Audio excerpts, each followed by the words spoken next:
Assalamualaikum warahmatullahi wabarakatuh. Wahai sobat YouTube aku yang dirahmati oleh Allah Subhanahu wa taala. Kita kembali lagi ke segmen Angon, Ayo Ngonten dan Nulis. Ada hal yang unik di bulan Sya'ban ini. Sya'ban ini ada momen yang dinamakan nisfu Sya'ban. Nisfu Sya'ban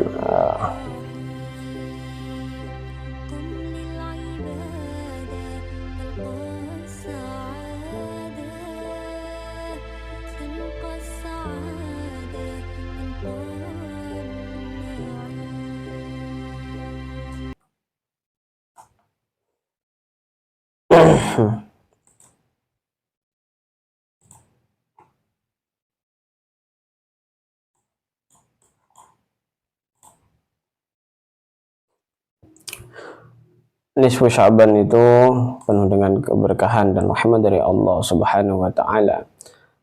Ada hadis lagi yang membuat kita layak untuk memberikan perhatian lebih kepada hadis ini. Hadatsana Abu Ubaidah bin Abi Safar, hadatsana Syiha bin Ubad, hadatsana Khalid bin Amr Quraisy an Sufyan al-Thawri an Abi Harim an Sahal bin Sa'id as-Sa'idi qala atan Nabi sallallahu alaihi wasallam rajulun wa qala ya Rasulullah dillani ala amalin idza ana amiltuhu ahabbani Allah wa ahabbani an-nas. Faqala Rasulullah sallallahu alaihi wasallam izhad fid dunya yuhibbukallahu wa izhad fima fi aidin nas yuhibbuk. Sa'al bin Sa'ad as-Sa'idi berkata bahwa seorang laki-laki datang kepada Nabi Muhammad SAW seraya berkata, wahai Rasulullah, tunjukkanlah kepadaku suatu amal yang jika aku kerjakan, maka Allah dan seluruh manusia akan mencintaiku. Rasulullah bersabda, berlakulah zuhud dalam urusan dunia, niscaya kamu akan dicintai Allah. Dan zuhudlah kamu terhadap apa yang dimiliki orang lain, niscaya kamu akan dicintai orang-orang. Zuhud di sini bukan berarti kita menyepi di gua. Zuhud di sini bukan berarti kontemporer, bukan berarti kita meninggalkan dunia seisinya hanya kita sendiri. Itu pun juga bisa dimaknai secara klasik zuhud seperti itu. Kalau menyepi namun terus bermaksiat, namun terus memberikan efek kejut kepada dirinya sendiri untuk berbuat jahat, mempersiapkan kejahatan berikutnya, ini bisa jadi orang menyepi di gua latihan untuk meneror orang. Itu juga bukan zuhud. Walaupun menyepi dari dunia tapi mempersiapkan untuk kejelekan setelahnya.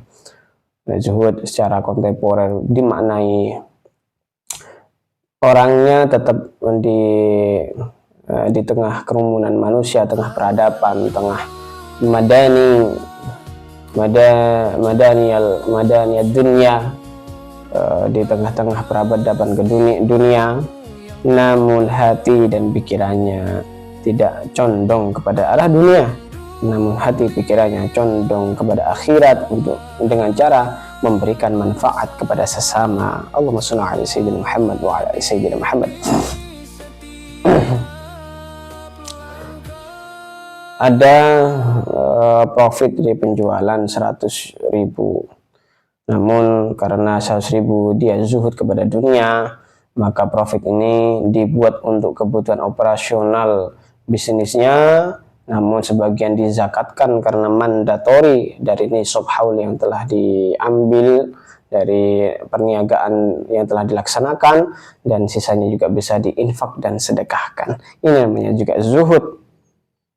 Dan zuhud kamu terhadap apa yang dimiliki orang lain, niscaya kamu akan dicintai orang-orang.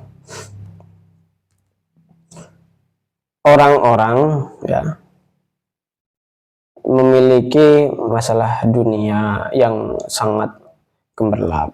Kita nggak usah iri terhadap capaian dunia yang dimiliki, tapi irilah kepada orang yang kaya, yang suka berderma dan membantu sesama. Rawahul Bukhari, bal la hasadan illa bisnatain rajulun atahu malan wa sulitu halakatil bil haqq wa rajulun atahu al-ilm wa yu'allimuha. Riwayat Bukhari. Orang yang dicintai, orang yang bisa kita iri kepadanya itu ada dua golongan. Salah satunya orang kaya yang berderma dan membantu sesama. Bukan orang kaya yang pelit, bukan orang kaya yang tidak mau melakukan zakat, infak, sedekah, bahkan wakaf. Namun sebaliknya orang yang kaya, yang berderma, yang mendedikasikan kekayaannya untuk kemaslahatan umat, untuk kemaslahatan rakyat. Inilah adalah orang kaya yang diidam-idamkan. Pak, kalau nggak kaya bagaimana? Kalau tidak kaya, wajulun atahul ilm wa yu'allimuha. Orang alim, orang yang berilmu, yang mengamalkan ilmunya. Sobat sekalian, kalau harta itu 100 juta diwarisin ke anak, kalau anaknya tidak bisa mengelola dengan baik, akan menjadi minus 1 miliar. Namun berbeda apabila dengan ilmu. Ilmu itu kalau kata-kata Imam Ghazali dalam Ihya Ulumuddin juz awal, bahwa ilmu itu kalau diwariskan akan semakin berkembang. Diwariskan ilmu cara membaca huruf alif ba ta sa. Kalau sudah ditularkan, diajarkan kepada murid, kepada orang lain, maka dia akan mengajarkan lagi kepada yang lainnya, minimal dia menggunakan untuk membaca Al-Quran. Pahalanya tidak akan terputus. Karena ada beberapa golongan yang shadaqatun jariyah. Jadi orang yang meninggal tidak akan terputus illa min salasin, shadaqatun jariyatin aw ilmin yuntafa'u bih aw waladin shalih yad'u lah. Salah satu dari golongan itu adalah orang anak soleh yang mendoakan kepada orang tuanya, orang yang mengamalkan ilmunya, dan orang yang sedekah jariyah. Sedekah jariyah itu ya wakaf, sedekah jariyah itu ya infak yang produktif. Ya wakaf itu untuk jariyah itu sebagai misal dimanai dengan wakaf. Oleh karenanya, apabila kita berzuhud kepada diri dari masalah dunia dan zuhud kepada orang lain yang memiliki dunia, maka niscaya kita akan disayangi oleh Allah Subhanahu wa taala, dan amalan itu adalah amalan ketika kita sudah dicintai Allah dan makhluk seisinya, maka kita akan dicintai, maka kita akan dirahmati oleh Allah. Karena la yudkhilu ahadan minkum amaluhul jannah wala yujiru minan nar wala ana illa bi rahmatin min Allah.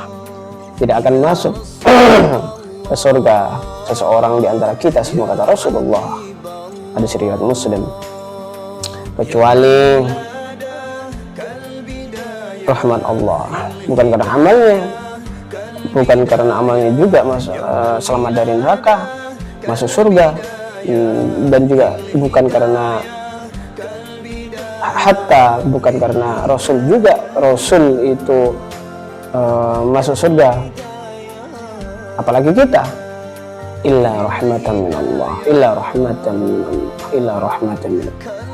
kecuali rahmat dari Allah Subhanahu wa ta'ala. Dengan Allah memberikan rahmat kepada kita sehingga kita akan masuk surga, kita selamat dari neraka, kita selamat di dunia dan di akhirat.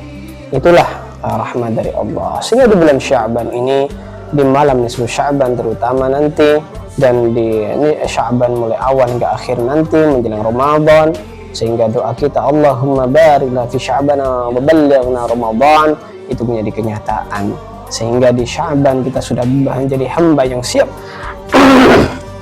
untuk menghadapi Ramadan, dan kita berada di Ramadan, dan kita termasuk hamba-hamba yang baik, hamba-hamba yang diterima oleh Allah amal ibadahnya, sehingga kita dicintai oleh Allah.